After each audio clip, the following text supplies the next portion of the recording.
Welcome back to the second segment of the December 16th Trips and Traps. Andy Serling, Eric Donovan. 3 more races to bring you in this second segment, so let's get started with the 4th race from Friday, December 10th. We're going to look at a couple of horses in here, the 1 Marvelous Wildcat and the 5 packs. Yeah, they'll both end up towards the back of the pack early. Now, the 1 Marvelous Wildcat we'll get to, and then there's Pax. Pax had a little trouble at the start. Boy, he comes running at the end like a wildebeest. Now, Marvelous Wildcat is the one that interests me more because Pax is going to show, and Pax is the horse that he is, and he could certainly win a race like this next time or whatever. Marvelous Wildcat was the first time for Rudy Rodriguez. I think it's about his 4th or 5th start. And his only 1 win was in the mud in Florida, and here he is back here. He looked like he was an absolute speed, and he had the rail, and he had Ramon. He doesn't come out particularly sharply, and Ramon finds himself all the way at the back of the pack, and he spends the entire race steadying out.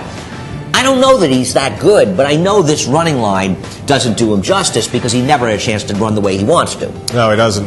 You'll see through the stretch that really the rider's not asking Marvelous Wildcat for much there, so the past performance of this race is going to be distorted even more, and it's not going to be that attention-getting first-time Rudy Rodriguez, so I think it's going to be an interesting horse next time out, and also the 5 packs as you see get on the screen late toward the outside. And look at the head of Marvelous Wildcat and watch him and you see him in the turn in all seriousness, because you can see that the horse is not happy where he is, Ramon's not happy where he is, and this is a horse that just says, I've had enough, it's not working out. Now Pax, who's out of the screen now, he comes flying at the end with a huge finish.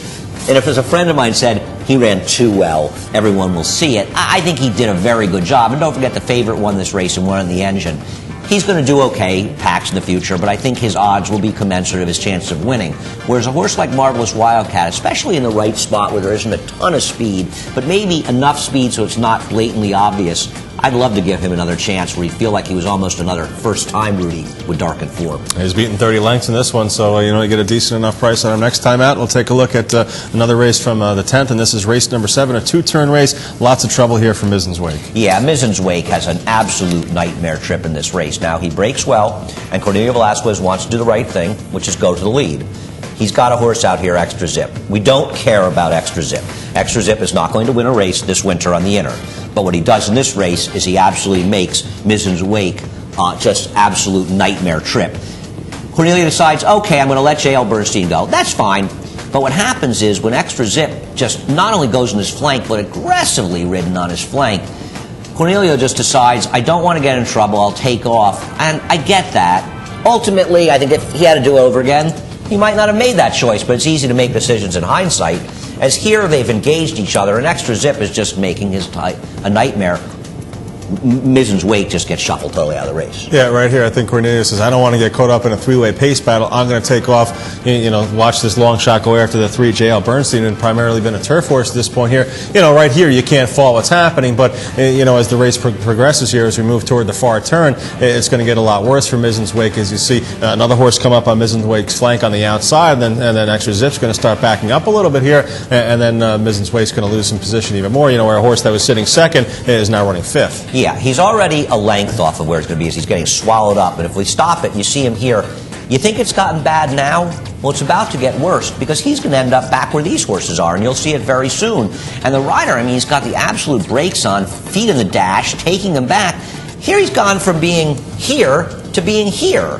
How are you going to win a race from there? He's not going to re-rally and gain those 4 lengths back. MIZZEN'S Wake, because the rider was trying to do the right thing, but Cornelio Velasquez, I don't know how much experience he has riding here in the winter, and he's a very, very good rider, and we'll show you the next race. He gives a great ride to win, but maybe he'll learn from this, and in any race, but especially on the inner, position in these 2-turn races is of the utmost importance, and you want to always be moving forward, not moving backwards. That was one of the keys Jerry Bailey always spoke about, was getting position by moving forward. And you see MIZZEN'S Wake fighting out well right to the end, getting 4th there, and had a horse to her outside the whole time. So I think it was an excellent effort by MIZZEN'S Wake, and with a fairer trip and a fairer run next time, that'll be real tough. I agree. It was first time for Linda Rice in here. Love to see him back in almost the exact same spot. He would handle these horses. We've got one more race to show you. Sort of promising win by Jaguar Paw with a perfect and great ride by Cornelio Velasquez, and a couple other first-time Rick Dutrow horses. Yeah, we'll take a look at them. We'll freeze it here. There's the one Keep Me Informed toward the inside, Jaguar Paw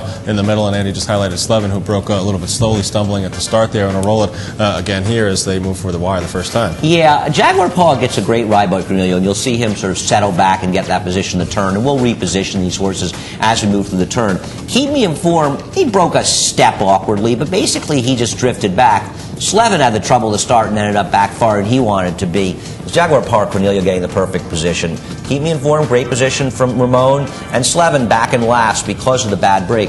To me, Slevin is the one you want moving forward out of this race.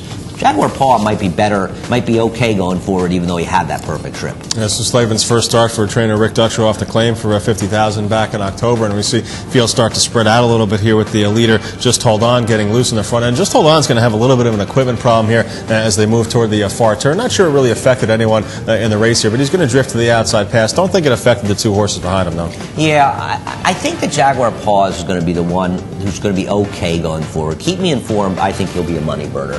He didn't seem to do any more running than he did when Billy Mott had him, and Windstar was very aggressive with him. They sold him to Paul Pompa, and he makes that run, looks like he's going to win the stretch, and then he just sort of flattens out, as you'll see at the end. Slevin's interesting because he always had some real ability, and he had gone the wrong way for Carl Domino, who's a very, very good trainer. Now Rick Dutrow claimed this horse, and he seems to be headed in the right direction. Be very interested to see where he goes in this next start, because Slevin could be A-okay. And you see right here Jaguar Paw continuing to work out the perfect trip in behind the speeds and toward the back of the pack. Keep Me Informed, and Slevin down making a move up the inside here, and will turn for home, and you'll see Jaguar Paw start to angle out, and really a horse that I think could be improving a 3-year-old and 4-year-old next year for Bill Mott. Right, he gets a perfect trip. We don't like betting horses off perfect trips, but Bill Mott has this horse heading in the right direction, improving in every start, and that's very important. Here's Keep Me Informed. He's making that run here like he's going to swallow them up, but right here he just basically starts to idle once he gets within a length of him and doesn't gain any ground in the last 16th of a mile. I don't like that. Slevin, of course, comes on for 4th. To me, Slevin had the most trouble. You can see Keep Me Informed with a little stutter at the start, but Slevin is the one that has the most trouble. Yeah, absolutely. Slevin is going to stumble at the start and get left behind here. Not a terrible stumble, but still enough to put him out of position. Yeah, he lost that position. It was a very important position. Slevin could have won this race, and against similar horses, he could win.